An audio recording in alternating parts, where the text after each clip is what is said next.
Hello, everyone. I'm Melissa McAllister. And I'm Dr. Lauren Fitzgerald, and you're listening to The Made Fits Show. So for years, we have dedicated ourselves to giving others the tools to feel their absolute best through the power of health, fitness, and nutrition coaching, as well as both Western and functional medicine. Each week on The Made Fits Show, we're going to talk about everything from health trends, nutrition, topics like HRT and medical weight loss, self-care, wellness hacks, different workouts, fasting, our favorite recipes, and more. We promise that The Made Fit Show will be educational, entertaining, but most importantly, worth listening to each week. Now, with small, dedicated changes, you can live a healthier, more heart-filled life.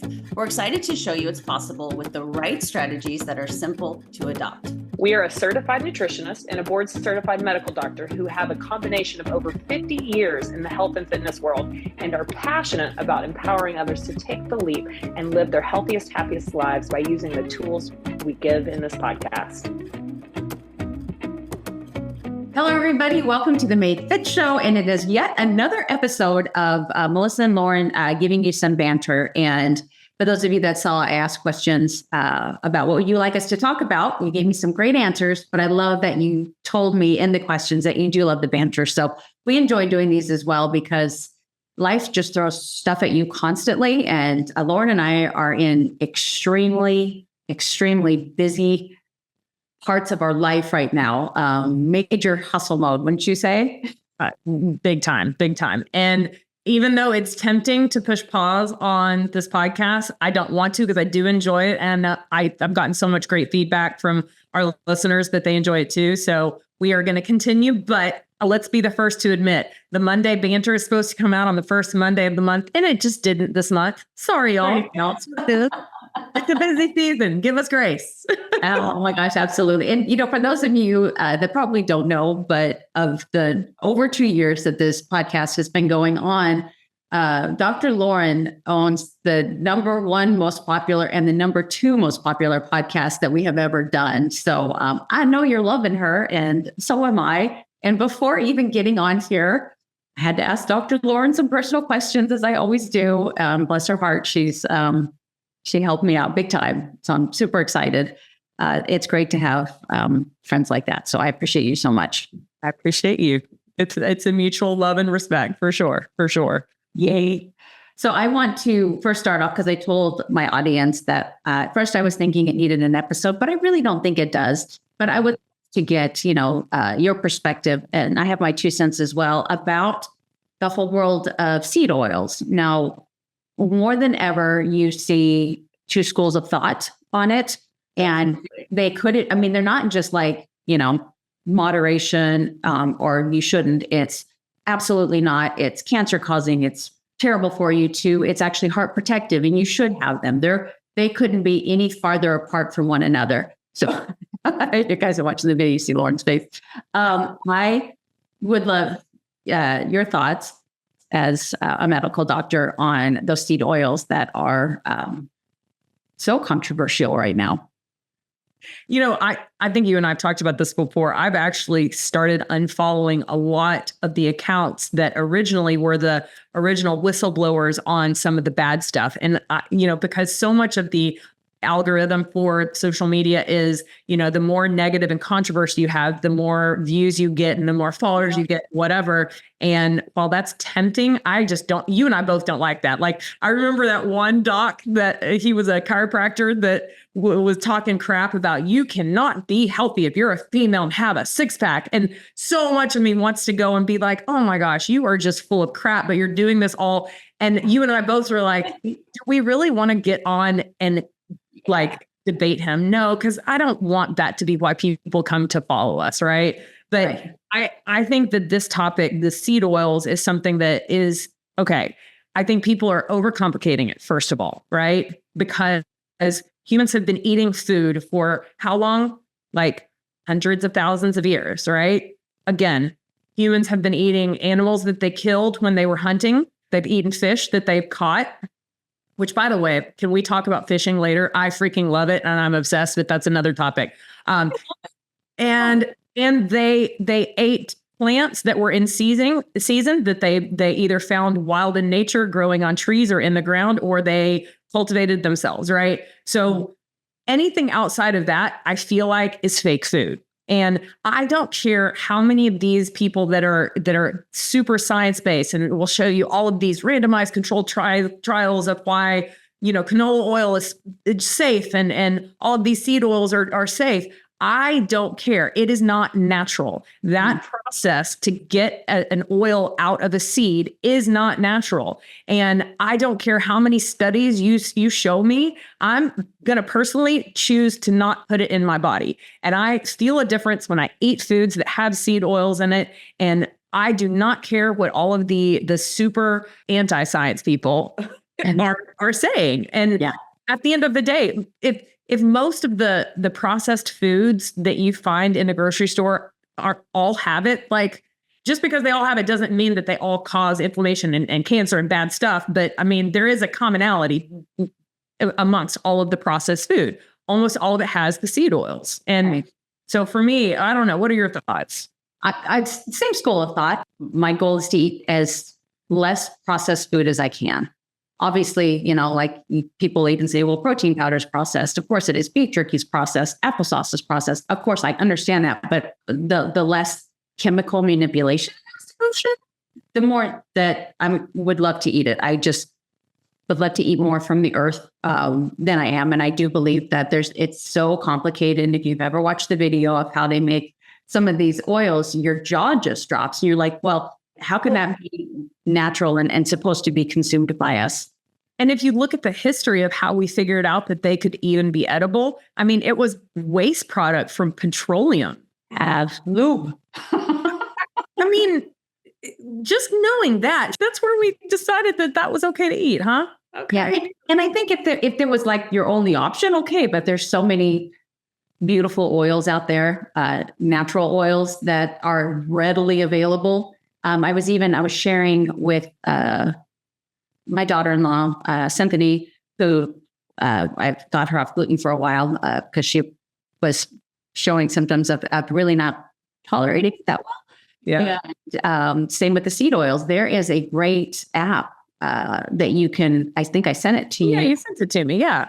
You can go to restaurants and they use natural oil. And I also saw a TikTok where this lady was asking all of these companies how they cook their chicken wings. And Buffalo Wild Wings is the only one that didn't use seed oil. They still use tallow, which really surprised me. Really? That is very surprising. Right. So, if you want wings, Buffalo Wild Wings is your best bet because they still use tallow. But that's a really great app. I can't remember the name off of it, but if you just put, seed oils in the app finder, you'll see it.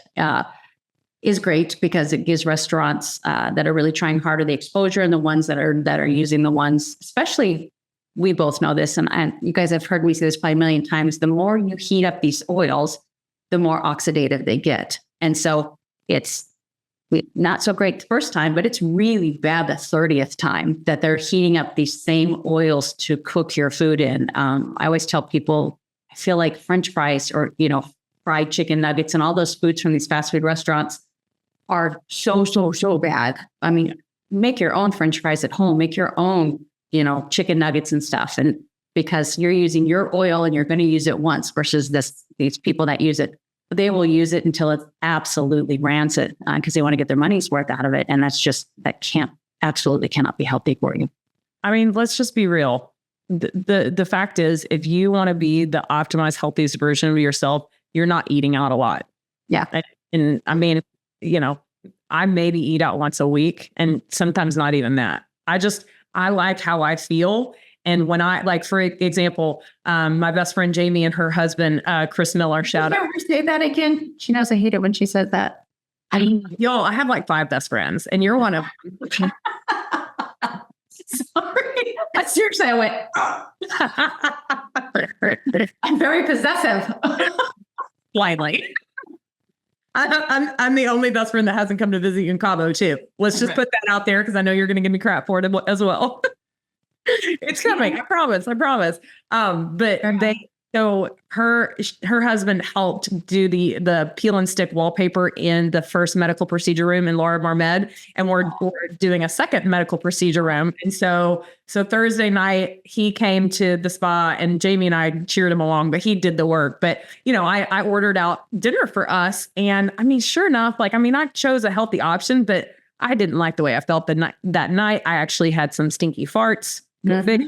My body was just basically telling me, what are you doing? So if you really want to be your optimized, healthiest version, you're really not eating out a lot, bottom line. No, 100%. But seed oils, I always tell people, okay, stop overcomplicating it. If first of all, if you don't know where that oil comes from, that's a problem. Like canola, what's a canola? Canola actually comes from rape seeds. Rape seeds, they changed the name because obviously that's a terrible word and they didn't want to, whatever. So they called it canola oil. But I always tell patients, look, if you have a thing of olives in your hand and you squeeze the olives, oil naturally comes out of it. There is no processing that has to be done to get actual oil from olives, or same way with coconut or avocados. Oil naturally just needs to be pressed out of those fruits because they're naturally oily and they don't need the whole processing. So I was just telling my patients, keep it stupid simple to the olive oil, coconut oil, avocado. And then I love cooking with, the tallow, the grass-fed butter. I love actually. It's called Seed Oil Scout. I just want to be a resource for you guys. It's called Seed Oil. And there's a 7-day free trial. And so it's got really high ratings. And you could even just go on there for the 7 days and do a quick scout of your area. And then you don't have to keep the app if you want to, if you don't travel a lot and you just know your area. But it'd be a great place to see if there's any restaurants near you that use oils that you like a little bit better. And Lauren, I remembered my second C. Are you ready? Yes, I knew you would remember it. I knew it would come to you in while we were recording. Right. I told Lauren, I said there was 3 things that there's an S and 2 C's that I want to talk to. This acronym girl. I'm all about acronyms. And I went to Spokane Community College for a while, so STC. The carnivore diet. The reason I want to talk about that is because I myself will get suckered into these reels, of these people that have been on the carnivore diet for a long time. And when you just let Instagram or TikTok do their thing, you watch one, if you just keep swiping, it's just one after another. And it's pretty damn compelling. And all the schooling I've done, the way that I've eaten, being a very healthy individual for, sharing about how I eat for the last 30 years, that seems so off for me. And I can't imagine, again, you being a medical doctor, your opinion, not medical advice, but that somebody could eat, the sticks of butter and the, dozen eggs and the red meat every single day. So far, there's a lot of that have done it for years. We're getting to the point where people have been on carnivore for years. Where do you see that them being, another 10, 15, 20 years down the road, if they can continue on that? I do think it has to be incredibly difficult to live that lifestyle. But if they are very devout, like Dr. Shawn Baker, can they be a healthy human eating that way without having any of the fiber and the antioxidants that come with fruits and vegetables and the vitamins and minerals? I know that meat has its own health in it, but I'm curious of your opinion on the carnivore diet long term. Yeah, I think it goes back to let's just not get sciencey and get common sensey. And when in the history of humans have we ever had a population that by choice only ate meat? I mean, literally it was the Eskimos that only, I think that's our only known population. There might have been a tribe in Africa that only, yeah. But outside of that, humans have been eating real food, animals from land, fish from water, and plants when they're in season.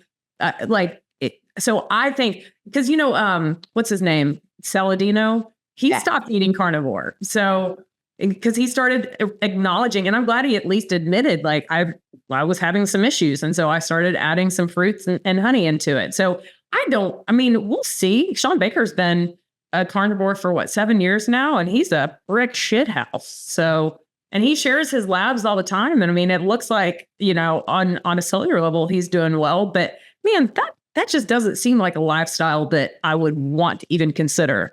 I mean, I know that I've used the carnivore diet with a few of my really sick autoimmune patients that are just super, like, autoimmune patients are the ones that have the most issues with food, right? I have one patient, actually, you might know her. I'm obviously not going to say her name, but her RA is so bad.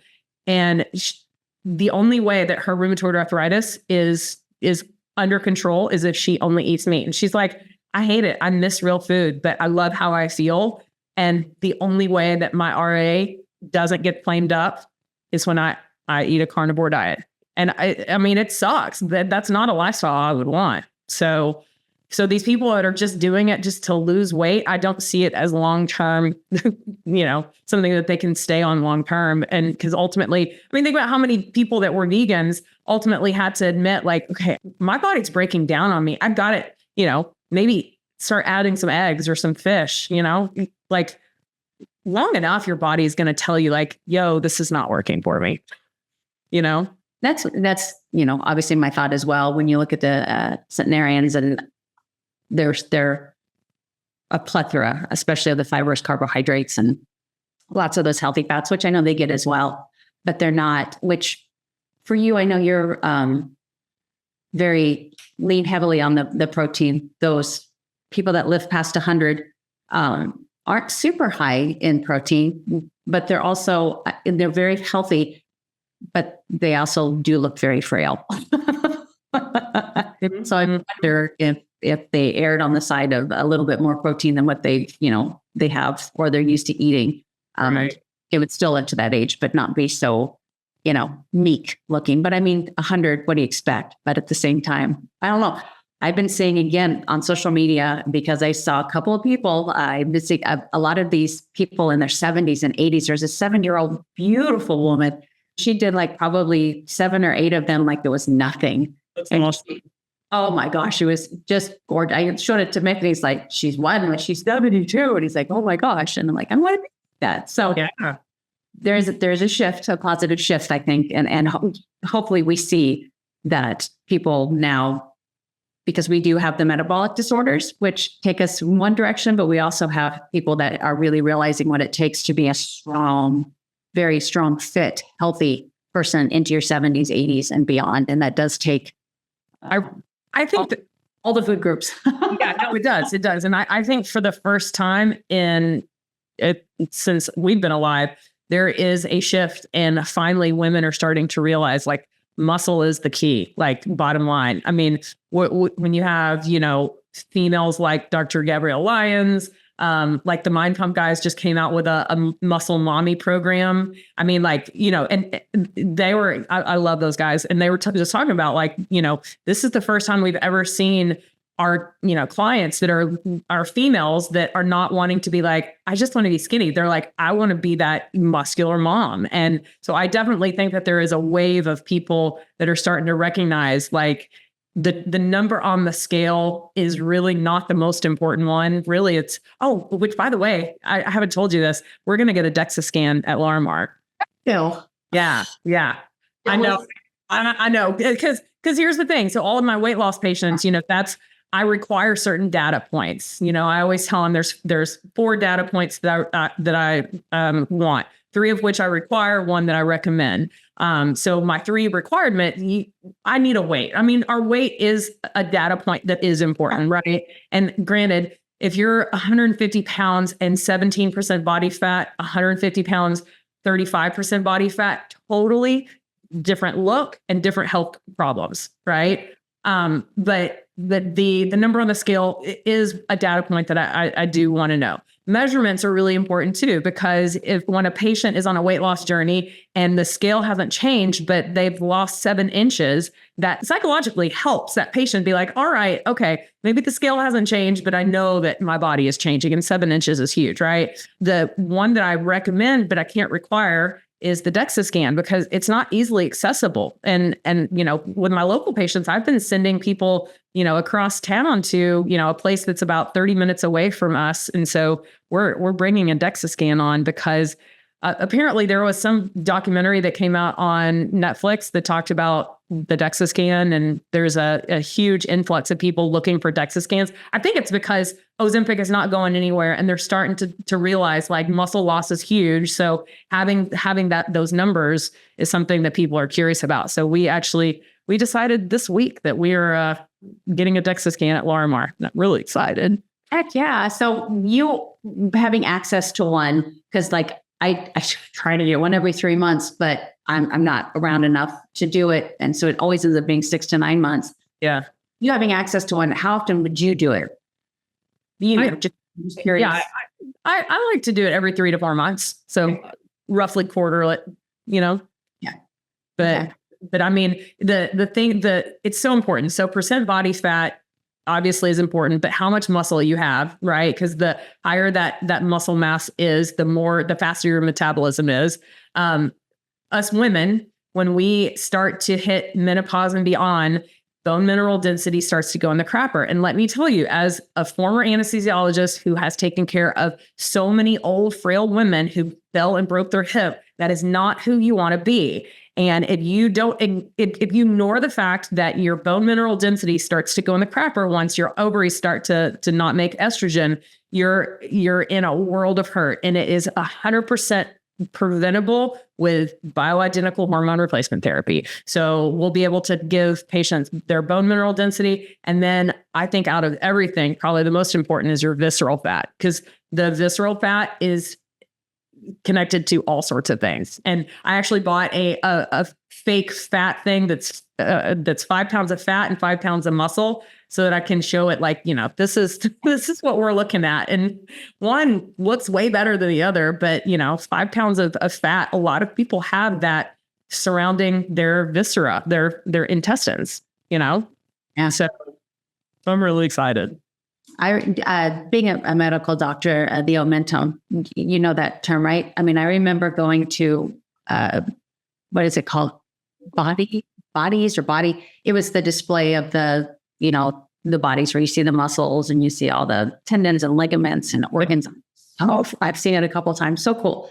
But I remember seeing the omentum, which is just that sheath-like material that's, in your gut, and how it's supposed to be a sheet-like material. But when people put on that visceral fat, and especially when you see those men with those really big, hard bellies, and you're like, what is that? It's, it's that. We call them side views. Man, that person has a side view. What a profile. There were a lot of side views in Florida. I'm just going to say that. Men that looked like they were pregnant with triplets. I'm just saying. Yes. Yeah. So in first year medical school, so med school's 4 years, right? The first 2 years are just in the classroom, and then the second 2 years are clinical, right? And so the first year you always have anatomy, and in the anatomy you have the anatomy lab. And so everyone, like I shared a cadaver with 3 other anatomy lab mates, and our cadaver, I don't even remember what we named her. She was an old lady, but she was fat. Oh. And the amount when we got to dissecting her abdomen, I mean, I don't know how every person that goes through medical school hasn't like gotten the heebie-jeebies scared out of you. Like, I don't want to end up like that, because we all see it. And we were able to see other tanks with their cadavers, the thinner ones. And I mean, it's just that visceral fat is connected to so much bad stuff. So the less of that you have, the better. And the DEXA scan is how you're going to see that. Yeah, that's always been a good number on me. Shocking. Okay, pretty good number. Yeah. So moving on to the third topic, or the second C, that I was interested in your opinion on, because I'm getting a lot of people. There's always a product. Always a product that gets highlighted. It's because it's being marketed extremely, extremely well. There was this huge AG1 stent that I, was several times a day. People asking me, should I be taking this? It looks like it's a wonderful product. And now it's any kind of colostrum supplement, which, is supposed to, for overall health, cell health, gut health, immunity is what they, tout it as. So I'm just curious your opinion on if you believe there are benefits to it. Is it needed? Can it be just in our diet? Can we just have a healthy diet and not need to supplement with something like colostrum?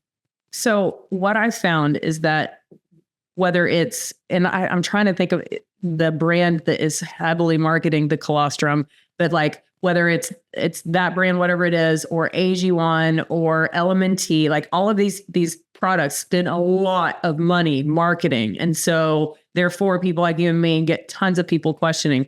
And, my first question, will always be like, well, first of all, what do we know about the manufacturer? Because I don't think people realize that anyone, my neighbor could go and decide, I'm going to start making supplements and I'm going to make them in my basement and I'm going to slab a really nice label on them and I'm going to mark them up and I'm going to make everyone think that they are like top shelf, blah, blah, blah. And they can sell them on Amazon. They could have roaches in their place. They could have there's no regulation. So first of all of these companies just coming up with supplements and selling them on Instagram, I'm not okay with. Like I will only buy supplements from companies that have third-party testing because that costs a lot of money. So for those companies like the Orthomolecular, like the Metagenics, like Quicksilver, they pay a lot of money for other companies to come and be like, okay, you say that you have this many IUs of D3 in your D3K2, do you? Oh, you do. It's third-party tested. Why people don't understand that cheaper is not better. Like you are wasting your money. But I also find that a lot of people that are asking those questions, if I ask them, how is their nutrition and how are the basics? Yeah. And again, it's like pissing in the ocean. If you haven't gotten the basics down, stop reaching for the colostrums and the ashwagandhas and all of the stuff that really is not necessary. Like get back to the basics. And then, if you are truly following, a super clean diet and doing all of the things, and if you're still having issues, then okay, maybe. I stopped following that kind of stuff because it's so irritating to me. Right. I have been, I've always been, my following knows this, a product tester for other people. And I won't ever put a product down if I don't like it or it didn't work for me. I'm just hush about it. And I'm like, it's just not something I'm going to talk about. Yeah. And so I haven't tried that yet by any means. I have, I've been taking that growth hormone stimulator from the podcast episode that I did. To be honest, I was going to take it a month and I bought one for Mick. It's expensive. It's $200 a month. Okay. And we're just going to, see if I felt any kind of a difference. And it was cheaper on subscription. So I got 2 more boxes in the mail. So I'm like, damn it. So, and Mick hasn't asked me for any more, so I'm not wasting it on him. So I have 2 more months of it that I'll use. Just curious. His science was captivating to me. So at this point, I think I'm on week 5, almost starting week 6, and I definitely don't feel any difference. Any kind of, muscle growth obviously will take a while. Right. But I am also, I saw my stories this morning. I'm doing 3 days of lower body when I usually max. I would do 1 or 2 a week. Now I'm doing 3 a week and I'm in a constant state of sore.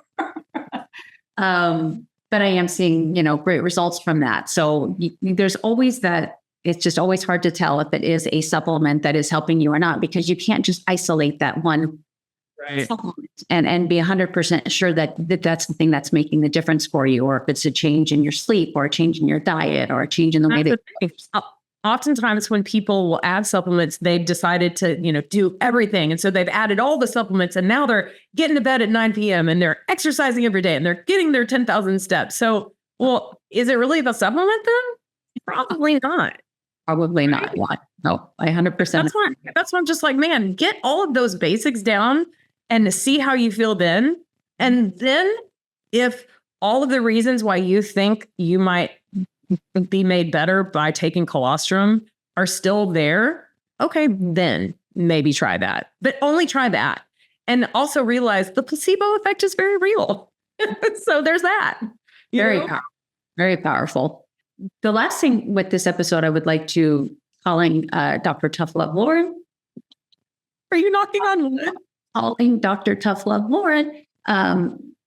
Would love, we can both in this with a little tough love for our audience because I really do believe they know better. And I really do believe they know what they need to do to be optimized and to not have to need anything above and beyond. Or if they do, until they get, which we both talk about constantly, until you get the lifestyle down, everything else doesn't matter. Get the lifestyle down.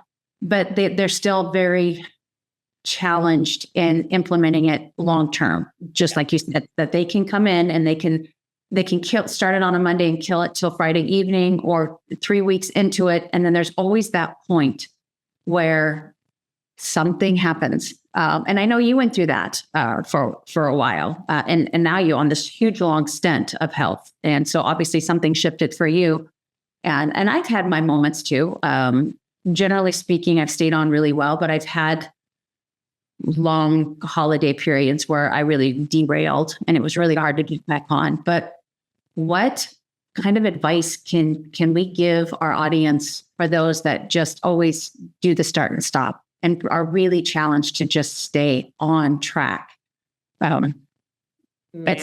It haunts me. It keeps me up at night. I wish that there's not a book that I've tried podcasts, books, everything, to try to figure out what is it that I can do to help my patients, your patients, my clients get to the point that where I believe that we are, and a lot of people are, that it becomes, you can't imagine not living in this way. Right. How do you? I mean, like, for example, last month in May, I did my, month-long challenge. It was 31 days of walking like our ancestors. So hitting no less than 15,000 steps a day. Yeah. The amount of people that fell off in week one, it's mind blowing. Like it's something simple as like, I'm going to commit to just doing for 30 days. And I mean, there were not too many people that were left, but there were definitely a handful of people that literally tagged me every single day. I was like, okay, good but it just made me realize like how many people struggle with even just one habit, creating one habit for 30 days. This is something that Ty and I talk about on a regular basis because it's something in the mind. And if you or I could come up with the true solution of that, we would be bajillionaires. No joke. I stay up with this at night on a regular basis as well. I mean, especially the clients and the patients that you on a deep level, and you are giving them your all, and you want it more than them. Honestly, I think when it comes down to it, and but you can't lose sleep over it because you will. I know I have. And do you think because, this last journey that you were on, Truth Talk, because of the peptide aid, do you think that because I think what throws people off, whether they can only do it for a week or even the 3-week mark, where you might see just marginal change, that they're just not seeing change fast enough to motivate them to go. Because if you're doing it the right way, you won't see fast change. So much is happening on the inside, but you don't necessarily see it on the outside. Nobody's oh my gosh, you're looking healthier. The scale's probably not telling you, your clothes probably aren't telling you too much. You're just not seeing a big difference, just maybe a couple of pounds within those first 3 weeks to a month.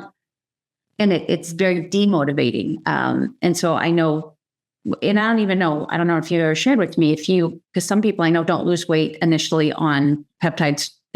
My sister was 3 months in before she started losing weight. So I know that can sometimes not even help you. But what was it for you that kept you going? So I think looking, especially now that in everything that I've been learning about hormone optimization in the last 6 months.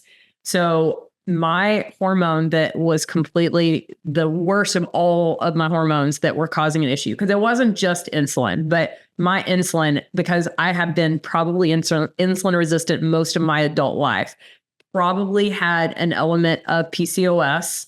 And so having a peptide like semaglutide come along and help me with reversing my underlying issues with metabolic issues with my insulin was the momentum mover to get things moving in the right way and to help me get my other hormones back in check. And like everything that I've been learning if you can help a patient get their hormones and their nutrients to how they are supposed to be, like when we're 19, right? Because you and I were talking about this before we started recording.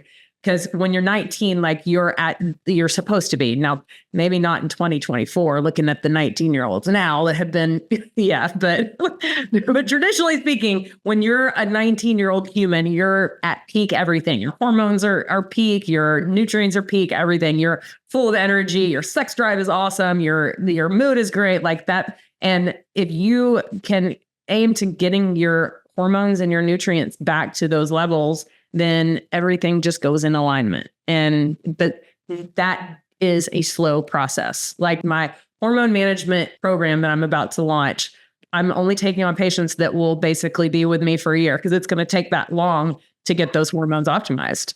It's not a fast process.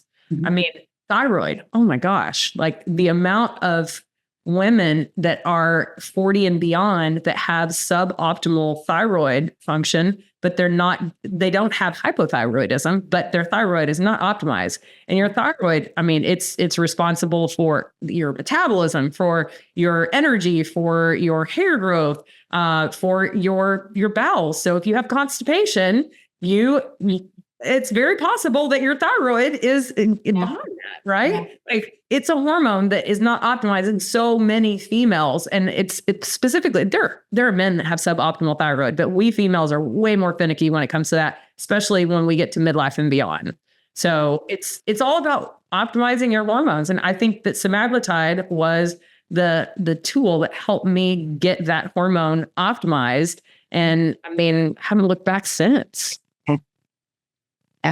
These class of drugs are not going anywhere. Absolutely not. Do you think that before long there will be more generic and even non-prescription of this drug? That's a good question. I mean, the fact that you can go to Mexico and just be your own doctor and go to pharmacy and get it, like, it's crazy to me. Like, I don't understand that. Like, these do need to be prescribed by a provider that actually knows what they're doing and cares. And, I mean, I just down the street, I have another weight loss thing that popped up and I'm sure that it's going to be, almost like a pill mill, but it'll be an injection mill and they'll just hand out the stuff and they won't care about what's going to ultimately happen. They'll just keep doubling up the dose and they'll max out the dose. The patient will have zero appetite. They won't be told about how important it is to lift weights, to eat protein. They'll lose their muscle. And let me tell you that what that looks like 10, 15, 20 years down the road for those patients is not good. And I mean, it's not physically attractive. What your quality of life will look like if you go into your elderly years with no muscle, it is not a quality of life I would wish on my worst enemy. And that's the big picture. Like, really, you want to just get skinny. Yeah. So I don't know. It only, in my opinion, I hope it doesn't become generic where you can, like Nexium used to be a prescription only. Now you can go, like, that is a class of drugs, those PPIs, proton pump inhibitors, that when they came out in the late 90s, the drug reps would come to primary care doctors who were primarily the ones that were prescribing them. And they would tell them, patients cannot be on these any longer than I think it was 6 weeks. Now patients are on these for decades. So what changed? Did the science change? Did our physiology change? No, but Nexium can be bought over the counter. And there are plenty of people that have taken Nexium every single day. Do you really think that that's good? No, So I hope that this class of peptides is not made where it can just be easily gotten. I hope that it becomes a little bit more affordable because it's a powerful tool. And, I mean, my price is not cheap, and I have lots of patients that literally move around their budgets so that they can budget in for this. Mm-hmm. And I wish that it wasn't that way. I wish it was a little bit more affordable for everyone because it is a crazy awesome tool. So maybe that will happen, but I hope that it doesn't become just, kind of like a Nexium where you can get it over the counter. Too much damage can be done with these, Absolutely. As with Nexium. Exactly. I don't know if Ty plays into this at all, but for me, when I think of really helping somebody make this lifelong change, it's because a lot of times a partner or spouse is not on board. It's not like they're against their partner or spouse, taking on this new healthy lifestyle, but they're not. And so it's really hard for them to adhere to it because they have friends that aren't on board. They're okay with how they are. And so it's quite the challenge to do that, to eat better and to put exercise as a priority and not to drink a whole lot when you have people around you all the time that, are on the opposite end of this. And they're not pushing you by any means. Most of my clients don't tell me that their spouses or partners or friends are pushing them, but in the early stages, we're kind of weak, and so really second guess. I mean, I've been so inspired by you and watching every time because you're very, I don't know the word I'm looking for. You are not shy. That's not a good word for Dr. But you're very modest. And you're in phenomenal shape. I mean, I haven't seen you in person. I just can't wait to see you in person in this phenomenal shape. But every time, there is an opportunity to see the muscle definition you have now is so stupid inspiring. And you don't know this, but it literally pushes me. You, watching Brianne and watching Shanti, getting ready for their competitions, all three of you go through my head constantly when I'm lifting weights. Like when I'm doing my lunges this morning, I wanted to grab the 20s. I grabbed the 25s because I was like, I know they can do it. I know they would do it. I can do it too. So I think, and that means a lot coming from you. Thank you. You're welcome. And it's not just influencers, try to befriend people in your area, in your neighborhood, or even on social media, or join some sort of, find yourself an app, or find yourself a trainer that holds these boot camps or something where you can become friends with these people that are on the same journey and are really dedicated as well, because I think that's one of the biggest differences. So if Ty, we actually, this weekend, I came across a picture that I don't know. I think he printed. Oh, I know. He had found one of his old, the things that you could actually print out pictures and no one prints pictures out, but he found that. He was like, you want, and he printed out a picture of us. And so I came across that. It was when we just had started dating, and we both lost about 20, 25 pounds since we've been together. And, and neither of us would, you wouldn't look at that picture and be like, those two are fat, but we definitely were carrying extra weight that was not muscle. And so we definitely leaned out, and where we're on our DEXA scan is ideal. But when I made a post about that, I don't know, maybe a month ago, it was crazy how many patients were like, or not just patients, but one particular patient, she's in Wisconsin, and she messaged me and she goes, I don't have any friends that are like-minded like me. Like if anything, they literally give me crap for the healthy lifestyle changes that I am. And they think that, they will, joke around, but I could never do what you do and steps and all that kind of stuff. And it's like, it's crazy the pushback that people have told me from, whether it's friends or family or just coworkers, but all it takes is one person. Like, for instance, I got my staff walking pads, right? So we have 3 walking pads. So when you come in, if my 2 front desk girls are there, they're both on their walking pads, and then my office manager, her desk is in the back corner, and she's on her walking pad. And they share steps, and I'll ask them, I'm like, all right, how many steps are we at today? And, just having at least one person that is on the same page with you makes a huge difference. But when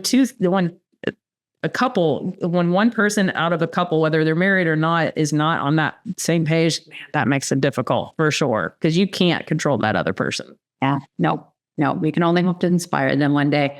Okay, so I want to close it out, but I did want to give you the opportunity to talk about fishing. Yes. So first of all, Instagram knows what we look for. And I have decided that I probably have the most random Instagram discover page in the world, because it goes from menopause stuff to fitness workouts to fishing. But I'm obsessed with fishing now. We're gonna go down to St. Pete in July and start looking for property, because I definitely want to have property there so I can be there half the year and whatnot. And we were talking about the fact that what can you rent fishing poles? And I was like, well, I have a patient that's actually in St. Pete. Maybe she'll lend me her fishing poles. But I love fishing. I think it's because it's it's what I need. It's just, you have to have patience, and I know I love being outside and getting, sun, but you have to have patience, and it slows me down because, like I told you, I'm constantly, if I'm not seeing patients, not interacting at my spa with my, doing something at work, I'm watching lecture after lecture after lecture, just trying to get all the information so I can be the best provider for my patients. And fishing, it's my new zen. I love that. And, just putting it out there that, La Ribera, the town that I live in Cabo, is like one of the number one fishing spots in the world. I mean, it's no. You're right. So fine. I'll come visit you. You can come catch a fish, a big old marlin. Well, honestly, the reason why I haven't come see, so I'm going to Vegas for a peptide conference and for the Mind Pump thing this weekend.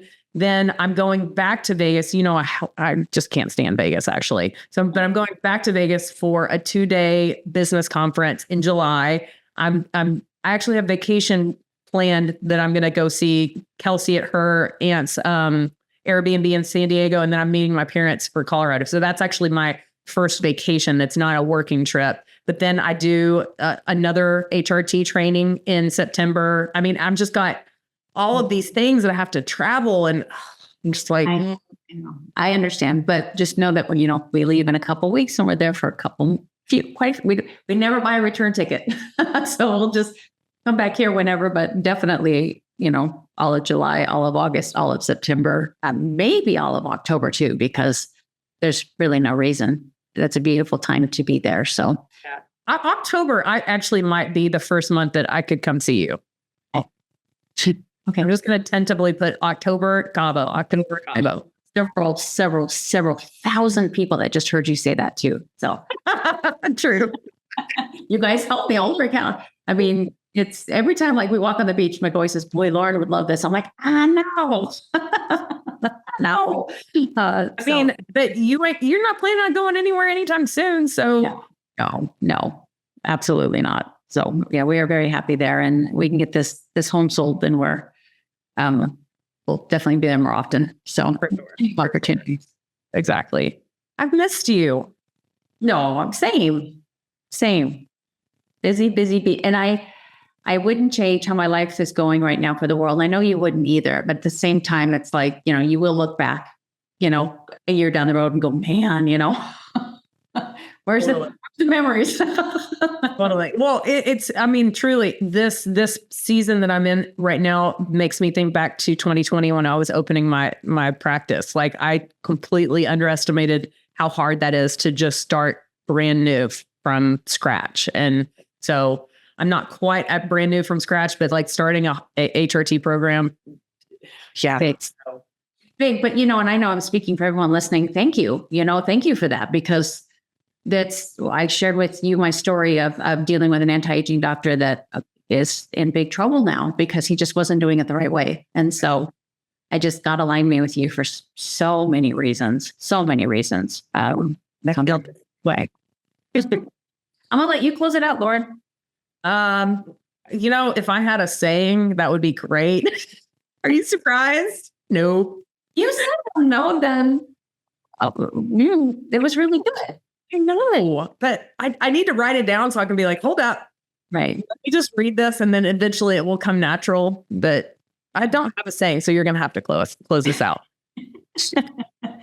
Okay. Well, Dr. Lauren and I thank you guys so much for being on this episode as always. And anytime that you have some sort of subject that you think would be great for a banter episode that deals with the masses, that isn't really personal or, will only help, a few dozen people, but helps the masses, please share with us. We would love to hear it. And as always, we hope that you wake up feeling prepared and that you go to bed feeling proud. You guys have a great day. Bye. Wow, we've reached the end. But before we leave you, we'd love to hear from you. After all, it's not every day that someone reaches out and asks for your opinion. And to us, your opinion does matter. Now, the content in this episode is not intended to be a substitute for professional medical advice, diagnosis, or treatment. Always seek the advice of your physician or other qualified health provider with any questions you may have regarding a medical condition. Share this episode with anyone you think needs to hear this message. And please remember to do your part of the bargain by rating, reviewing, and subscribing wherever you listen to the Made Fits show. We are Melissa and Dr. Fitz, and until next time, thank you for your time, support, and action you take in your own health journey. You get one life. Let's live it abundantly together.